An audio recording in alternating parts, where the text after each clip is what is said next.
Sa masalimuot na kultura ng mga Pilipino, ang mga emosyon ay ipinapahayag sa kakaibang paraan na puno ng banayad at malalim na kahulugan. Isa sa mga emosyon na ito ay ang tampo, na isang natatanging konsepto na may malaking kahalagahan sa kultura. Ang tampo ay isang uri ng sama ng loob o tampo, kadalasan ay hindi direktang ipinapahayag. Nakaugat sa mga pagpapahalaga ng armonya, respeto at dituwirang komunikasyon, ang tampo ay isang masalimuot na estado ng emosyon na may mahalagang papel sa pagpapanatili ng relasyon sa lipunan ng mga Pilipino. Ang tampo ay higit pa sa isang salita. Ito ay nagpapakita ng paraan ng mga Pilipino sa pagharap sa emosyonal na discomfort. Hindi tulad ng galit o put, ang tampo ay mas banayad at mapagnilay-nilay na tugon sa naramdamang slight o pagwawalang bahala. Ito ay may kasamang pansamantalang paglayo, isang tahimik na pahiwatig na may mali at isang paanyaya para sa pagkakasundo sa pamamagitan ng pag-unawa at pagmamahal. Ang banayad na ito ay maaring maging hamon para sa mga hindi pamilyar sa mga kultura ng mga Pilipino, ngunit nagbibigay din ito ng mayamang pagkataon para sa pag-aaral ng lalim ng damdamin at koneksyon ng tao. Ang artikulong ito ay naglalayong tuklasin ang intricacies ng tampo, tinatalakay ang mga ugat sa kultura, mga pagpapahayag at kahalagahan nito sa pamilya, romantikong relasyon o platonikong ugnayan. Sa pag-unawa sa tampo, makakakuha ang mga mambabasa ng kaalaman tungkol sa paraan ng mga Pilipino sa pagpapahayag at paglutas ng emosyonal na sama ng loob na madalas na iba sa mas direktang anyo ng komunikasyon na nakikita sa ibang kultura. Ang artikulong ito ay nagbibigay ng komprehensibong gabay sa pag-unawa at pag-navigate sa tampo. Kung ikaw ay isang Pilipino na naghahanap ng mas malalim na pag-unawa sa aspeto ng iyong kultura, isang dayuhan na nagnais magkaroon ng mas malalim na koneksyon sa mga kaibigang Pilipino o mahal sa buhay, o simpleng taong interesado sa iba't ibang paraan ng pagpapahayag ng emosyon ng tao, ang artikulong ito ay nag-aalok ng mahalagang insight. Sa pamamagitan ng pag-explore sa kontekstong kultural, mga karaniwang sanhi, mga palatandaan ng pag-uugali at epektibong pamamaraan ng paglutas, binibigyan ng artikulong ito ang mga mambabasa ng kaalaman at mga kasangkapan upang pamahalaan ang tampo ng may empatiya at cultural na sensitivity. Ang artikulo ay nagbibigay ng practical na payo kung paano kilalanin ang tampo, tugunan ito ng konstruktibo at sa huli ay palakasin ang iyong mga relasyon. Ang pag-unawa sa kagandahan ng natatanging fenomenong kultural na ito ay nagbubukas ng pintuan sa iba pang universal na katotohanan tungkol sa relasyon ng tao at katatagan na may mas malalim na empatiya, pinahusay na komunikasyon at mas harmonisadong interaksyon. Ang mga kasanayang ito ay mahalaga sa anumang kontekstong kultural. Ang salitang Tagalog o Filipino na tampo ay tumutukoy sa isang natatangi at mahalagang emosyonal na estado sa kultura. Ito ay isang uri ng sama ng loob o tampo, ngunit mas banayad at hindi kasing tindi ng galit o puot. Ang tampo ay madalas na nangyayari sa malalapit na relasyon, tulad ng sa pagitan ng mga miyembro ng pamilya, kaibigan o romantikong kasosyo. Ito ay may kasamang pakiramdam ng pagkadismaya, hindi napapansin o pinababayaan, na nagiging sanhi ng pansamantalang paglayo o sulking. Ang tampo ay isang salitang malalim na nakaugat sa mga ugnayang panlipunan at pampamilya ng mga Pilipino na may mga ugat sa Austronesian language family. Ang paggamit nito ay sumasalamin sa likas na komunali at relational ng kulturang Pilipino, kung saan ang pagpapanatili ng armonya at pagpapakita ng respeto ay pinakamahalaga. Ang kultural na pagpapahalaga sa maayos na dinamika ng interpersonal ay nangangahulugang madalas na iniiwasan ang direktang komprontasyon, at ang mga emosyon tulad ng tampo ay ginagamit upang ipahiwatig ang displeasure sa hindi direktang paraan. Sa lipunang Pilipino, ang tampo ay may mahalagang papel sa kung paano nag-navigate at nagpapanatili ng mga relasyon ng mga tao. Ito ay nagsisilbing implicit communication tool na nagpapahiwatig na may mali ng hindi kailangan ng direktang komprontasyon. Pinapayagan nito ang isang mas banayad at respetadong paraan ng pagharap sa mga issue. Ang kasaysayan ng kolonyal ng Pilipinas, partikular sa ilalim ng pamumuno ng Espanya, ay nakaka-impluwensya rin sa mga normatibong kultura at pagpapahalaga ng mga Pilipino. Ang mga Espanyol na kolonisador ay nagpakilala ng Katolisismo na binibigyang diin ang mga halaga tulad ng kababaang loob, pagtitiyaga at pagpapatawad. Ang mga halagang ito ay naayon sa konsepto ng tampo, kung saan ang nasaktan na partido ay madalas na naghihintay ng matiisin para sa iba na makilala ang kanilang pagkakamali at humingi ng pakikipagkasundo. Sa kontemporaryong lipunang Pilipino, ang tampo ay patuloy na isang laganap na pagpapahayag ng emosyon. Gayunpaman, ang mga papahayag nito ay nag-evolve sa pagbabago ng mga dinamika ng lipunan.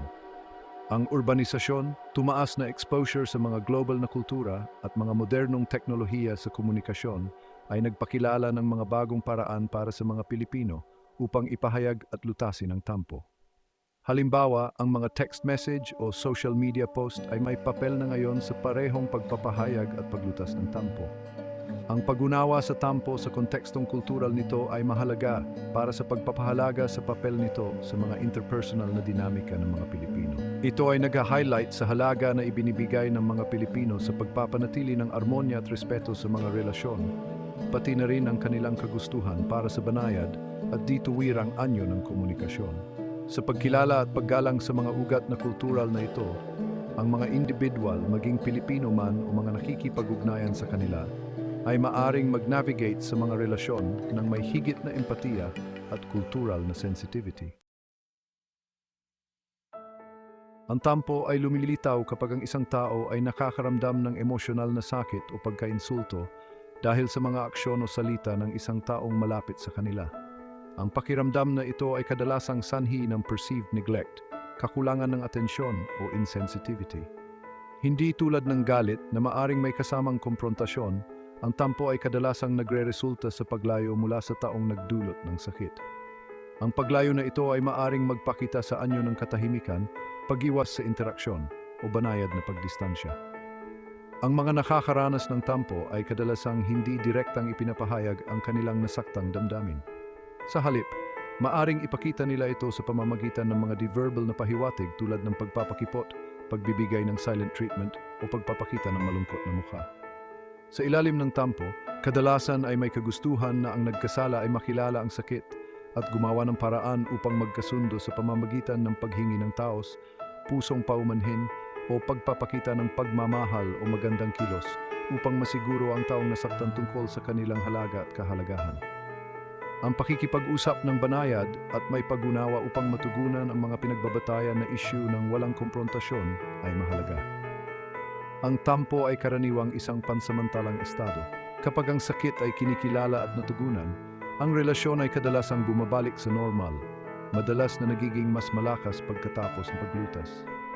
Bagaman ang tampo ay tinuturing na pansamantala at banayad na anyo ng emosyonal na sakit, maaari pa rin itong magkaroon ng makabuluhang psikolohikal na epekto sa parehong partido. Ang taong nakakaranas ng tampo ay maaring makaramdam ng neglect o hindi pinahahalagahan, habang ang taong nagdulot ng sakit ay maaring makaramdam ng kalituhan o pagkakasala. Ang isang bata ay maaring makaramdam ng tampo kung naramdaman niyang mas binibigyan ng pansin ng kanyang mga magulang ang kapatid. Ang isang magulang ay maaring makaramdam ng tampo kung nakalimutan ng kanyang anak ang isang mahalagang petsa tulad ng kaarawan o anibersaryo. Ang magulang ay maaring emosyonal na maglayo, umaasa na mapagtanto ng anak ang kanilang pagkukulang at gumawa ng paraan upang bumawi. Ang isang kaibigan ay maaring magkaroon ng tampo kung naramdaman niyang naiwan siya sa mga plano o pagtitipon.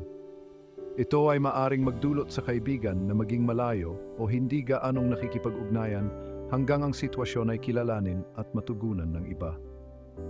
Sa mga romantikong relasyon, maaring magkaroon ng tampo kung ang isang kasosyo ay nakakaramdam ng pagkawalang bahala o hindi pinahalagahan. Ang apektadong kasosyo ay maaring maging mas tahimik o hindi gaanong mapagmahal hanggang ang ibang kasosyo ay subukang tugunan ang kanilang damdamin. Mga pagpapakita ng tampo. Ang mga taong nakakaranas ng tampo ay maaring magpakita ng iba't ibang kilos na nagpapahiwatig ng kanilang nasaktang damdamin. Ang mga kilos na ito ay maaring kabilang ang pagsusungit o hindi pagsagot sa taong nagdulot ng sakit, pag-iwas sa pisikal na kalapitan o interaksyon sa taong sangkot, at pagpapakita ng malungkot o malayong ugali, paghinga ng malalim o pagpapakakipot. Pagtugon at pagresolba sa tampo. Ang unang hakbang sa pagtugon sa tampo ay ang pagkilala sa mga palatandaan. Ang pag-unawa na ang isang tao ay nakakaranas ng tampo ay nangangailangan ng empatiya at atensyon sa mga di-verbal na pahiwatig. Ito ay kinabibilangan ng pagiging attuned sa mga pagbabago sa pag-uugali at mood. Upang matugunan ang tampo, mahalaga na maging sensitibo at mapagmasid sa damdamin ng ibang tao. Ang pag-aalok ng paumanhin, pagbibigay ng katyakan, at pagpapakita na mahalaga sila sa iyo ay makakatulong sa pagsasaayos ng emosyonal na puwang. Ang pag-unawa at pagkilala sa kontekstong kultural ng tampo ay mahalaga sa pagpapalakas ng malusog at harmonisadong relasyon sa isang setting ng mga Pilipino. Magbigay ng pansin sa mga pagbabago sa pag-uugali tulad ng paglayo, katahimikan o banayad na pahiwatig ng nasaktang damdamin. Mag-ingat sa mga di-verbal na signal tulad ng body language, facial expressions at tono ng boses. Iwasan ang mga defensive na tugon at mag-focus sa pagkuha ng responsibilidad para sa iyong bahagi sa sitwasyon. Kilalanin ang damdamin ng ibang tao nang hindi minamaliit ang mga ito. Nakikita kong upset ka o naunawaan ko na may bumabagabag sa iyo. Taos puso akong humihingi ng paumanhin para sa anumang aksyon o salita na maaring nagdulot ng sakit. Pasensya na kung naparamdam ko sa iyo na hindi ka pinahalagahan. Hindi iyon ang aking intensyon. Ipakita na naunawaan mo kung bakit maaring nasaktan o pinabayaan ng tao.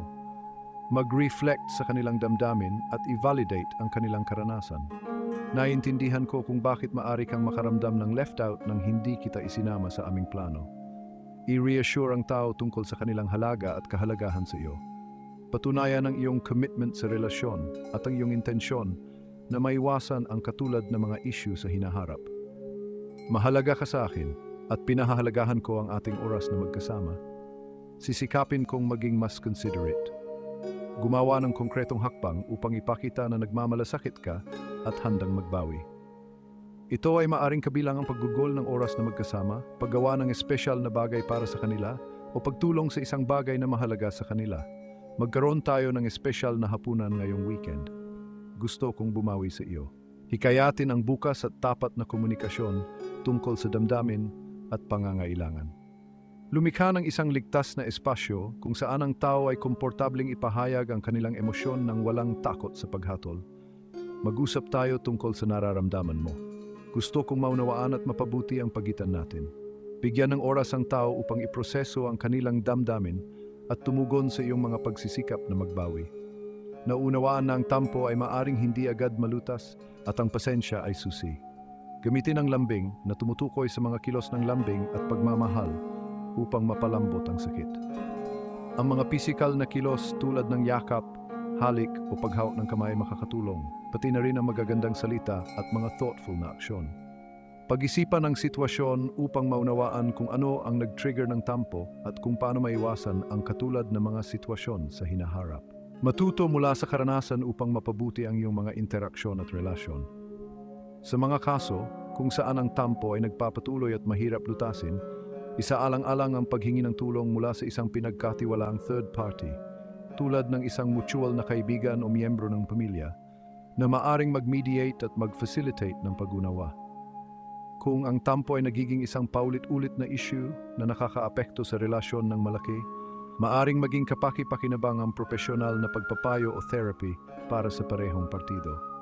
Ang paglutas ng tampo ay nangangailangan ng kombinasyon ng empatiya, taos-pusong paghingi ng paumanhin, katiyakan at bukas na komunikasyon. Sa pamamagitan ng pag-unawa sa kontekstong kultural at pagiging sensitibo sa mga emosyonal na pangangailangan ng ibang tao, maaari mong epektibong matugunan at malutas ang tampo na humahantong sa mas malakas at mas harmonisadong relasyon. Mga kaugnay na konsepto. Ang lambing ay tumutukoy sa pagpapakita ng pagmamahal o lambing. Ito ay madalas na ginagamit upang malutas ang tampo sa pamamagitan ng pagpapakita sa taong apektado na sila ay mahal at pinahalagahan. Ang mga kilos ng lambing ay maaaring kabilang ang pisikal na lambing, matamis na salita o thoughtful na aksyon. Ang pagtatampo ay ang noun form ng tampo na tumutukoy sa akto o estado ng pakiramdam ng sakit at paglayo. Ito ay sumasaklaw sa buong proseso ng pagdanas at pagpapahayag ng tampo. Ang pakikisama, smooth interpersonal relationships, ay binibigyang diin ang kahalagahan ng pagkakaroon ng magandang relasyon sa iba at pagpapanatili ng maayos, harmonisadong relasyon. Ang tampo ay nagpapahintulot sa pagpapahayag ng nasaktang damdamin sa paraang minimal na direktang komprontasyon at pinapanatili ang social harmony. Ang hiya, sense of shame or modesty, ay may kinalaman sa sense of decency at pag-aalala sa kung paano nakikita ng iba ang iyong mga aksyon. Sa halip na direktang kumprontahin ang isang tao na nagdulot ng pagkakasala, maaring gumamit ng tampo upang ipahiwatig ang sakit habang pinapanatili ang sense of dignity at pag-iwas sa kahihiyan. Ang utang na loob ay nangangahulugan na ang mga tao ay madalas na may kamalayan sa kung paano nakakaapekto ang kanilang mga aksyon sa iba. Ang tampo ay maaring lumitaw kapag naramdaman ng isang tao na ang mga social na obligasyon na ito ay hindi sapat na tinutugunan o kinikilala. Mga cultural na norm. Ang notion na ang tampo ay nararanasan lamang ng kababaihan ay isang karaniwang stereotype, ngunit hindi ito totoo. Bagaman madalas na inuugnay sa kabaihan, ang mga kalalakihan ay maaari ring makaranas nito. Ang perception na ang tampo ay isang female behavior ay maaring impluensyado ng mga normatibong kultural at panlipunang mga role tungkol sa emosyonal na pagpapahayag at gender roles. Maaring mas madalas gamitin ng kababaihan ang indirect communication tulad ng tampo upang ipahayag ang kanilang damdamin. Samantalang ang mga kalalakihan ay maaring gumamit ng ibang anyo ng komunikasyon o maaring hindi ipahayag ang kanilang damdamin, na nagdudulot ng maling pananaw na ito ay eksklusibo sa kababaihan. Ang tradisyonal na kultura ng Pilipino ay naglalagay ng mga tiyak na gender roles kung saan ang kababaihan ay madalas inaasahang maging mas nurturing at sensitibo. Ang cultural expectation na ito ay maaring magpadali para sa kababaihan na magpakita ng tampo. Ang mga kababaihan ay madalas na socialized na maging mas expressive tungkol sa kanilang mga emosyon, kabilang ang mga damdamin ng sakit o pagkabigo. Ito ay maaring magdulot ng perception na ang tampo ay mas karaniwan sa kababaihan. Ang mga kalalakihan, sa kabilang banda, ay maaring socialized upang pigilin ang kanilang emosyon o ipahayag ang mga ito sa ibang paraan, na maaring magdulot na ang kanilang karanasan ng tampo ay hindi gaanong nakikita o kinikilala. Habang nagbabago ang mga societal norms at nagiging mas fluid ang gender roles, maaring magbago rin ang pagpapahayag ng mga emosyon tulad ng tampo. Ang mas malaking pagtanggap sa emosyonal na pagpapahayag sa kalalakihan ay maaring magdulot ng mas balansing pagkilala sa tampo sa iba't ibang kasarian. Konklusyon. Ang tampo ay hindi lamang isang kultural na kakaibang bagay kundi isang malalim na refleksyon ng paraan ng mga Pilipino sa pagpapahalaga sa mga relasyon. Ang tampo ay sumasalamin sa banayad, ngunit makapangyarihang mga paraan kung paano tinutugunan ng mga Pilipino ang damdamin ng sakit at pagkabigo na binibigyang diin ng harmony, respect at indirect communication. Sa pamamagitan ng pagsisid sa mga ugat, manifestasyon at mga paraan ng paglutas ng tampo, nakakamit natin hindi lamang ang mas malalim na pag-unawa sa kulturang Pilipino, kundi pati na rin ang mga insights sa universal human emotions at relationships. Ang pag-unawa sa tampo ay nangangailangan ng pagkilala sa kontekstong kultural sa isang lipunan kung saan ang communal harmony at maayos na interpersonal relationships ay pinakamahalaga. Ang konseptong ito ay nagtuturo sa atin ng kahalagahan ng empathy, patience, at non-verbal communication sa pagpapanatili ng malusog at harmonisadong relasyon. Sa pamamagitan ng pag-aaral tungkol sa tampo, pinahalagahan natin kung paano ang mga kultural na nuances ay humuhubog sa mga paraan kung paano ipinapahayag at nilulutas ng mga tao ang emosyonal na sakit. Sa buong artikulong ito, nagbigay kami ng practical na insights at tools para sa pagkilala at pagtugon sa tampo. Mula sa pagmamasid sa banayad ng mga pagbabago sa pag-uugali hanggang sa pagbibigay ng taos-pusong paumanhin at pagsasagawa ng lambing, tenderness and affection. Ang mga metodong ito ay dinisenyo upang magpalakas ng empathy at pag-unawa. Sa pamamagitan ng pag-a-apply ng mga estratehiyang ito, maaari nating epektibong manavigate at malutas ang tampo na humahantong sa mas malakas at mas resilient na mga relasyon. Habang ang tampo ay malalim na nakaugat sa kulturang Pilipino, ang mga aral nito ay universally applicable. Ang pangangailangan para sa empathy, pag-unawa at respectful communication ay lumalampas sa mga kultural na hanggan. Sa anumang relasyon, ang pagkilala at pagtugon sa emosyonal na sakit ng may sensitivity at care ay maaring humantong sa mas malaking emosyonal na intimacy at koneksyon. Habang tayo ay sumusulong, dalhin natin ang mga karunungang nakuha mula sa konsepto ng tampo.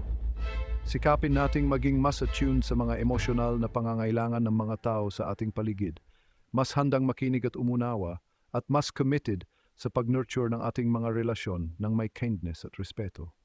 Sa pamamagitan ng pagyakap sa mga prinsipyo sa likod ng tampo, maari tayong bumuo ng mga tulay ng empathy at compassion na naglilikha ng mas harmonisadong mundo. Sa huli, ang tampo ay isang paalala ng ating shared humanity at ang masalimuot na mga paraan kung paano tayo nagkakaugnay sa isa't isa. Ito ay isang tawag na maging mindful sa ating mga aksyon at salita na pahalagahan ang damdamin ng iba at lapitan ang mga relasyon ng may pusong puno ng empathy at espiritu ng pagkakasundo. Ang artikulong ito ay hindi magiging posible kung wala ang mayamang kultural na pamana ng Pilipinas at ang hindi mabilang na mga individual na nagbahagi ng kanilang mga karanasan at insight tungkol sa tampo.